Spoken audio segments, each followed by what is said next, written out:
वासुदेवाय।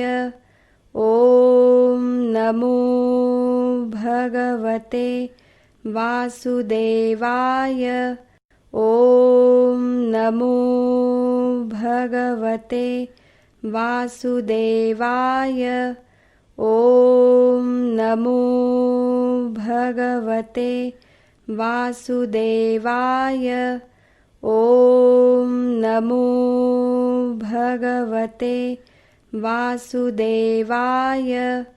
ॐ नमो भगवते वासुदेवाय।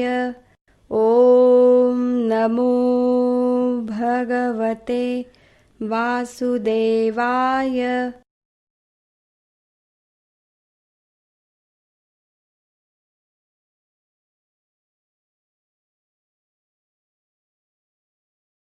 नाम जप का समय यहाँ समाप्त हुआ है। आशा है आप सभी ने नाम जप की अनुभूति अवश्य ली होगी। ये अनुभव आप फेसबुक और यूट्यूब पर कमेंट में डाल सकते हैं। हम उसका आगे के सत्संग में विश्लेषण लेंगे। कदाचित नाम जप के समय आपको कुछ कठिनाइयों का सामना करना पड़ा होगा। ऐसी अड़चनें भी आप कमेंट में अवश्य डालिए। आपकी शंकाओं का समाधान हम आगे के सत्संगों में अवश्य करेंगे। प्रतिदिन जो ऑनलाइन कार्यक्रम होते हैं उसके विषय में हम जान लेते हैं। सुबह 10:30 बजे से 11:15 बजे तक नाम सत्संग ये कार्यक्रम रहता है। उसके पश्चात दोपहर 2:30 बजे से 3:15 बजे तक भाव सत्संग इस कार्यक्रम का आयोजन किया जाता है। शाम 4 बजे से 4:45 बजे तक सुबह लाइव हुए नाम सत्संग का पुनः प्रसारण रहता है। शाम 6 बजे से 6:45 बजे तक बच्चों के लिए बाल संस्कार वर्ग का कार्यक्रम होता है और रात 9 बजे धर्म संवाद ये कार्यक्रम रहता है, जिसका पुनः प्रसारण अगले दिन दोपहर 1 बजे होता है। आपसे विनती है कि इन सभी आध्यात्मिक कार्यक्रमों का लाभ आप अवश्य लीजिए और आपके मित्र और परिवारजनों को भी लाभ लेने के लिए प्रेरित कीजिए। भगवान श्री कृष्ण जी की असीम कृपा से हम इस सत्संग का लाभ ले पाए, इसके लिए हम भगवान श्री कृष्ण जी के चरणों में कृतज्ञता व्यक्त करते हैं।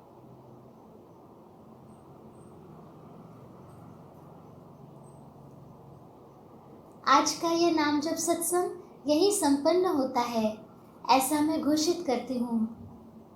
नमस्कार।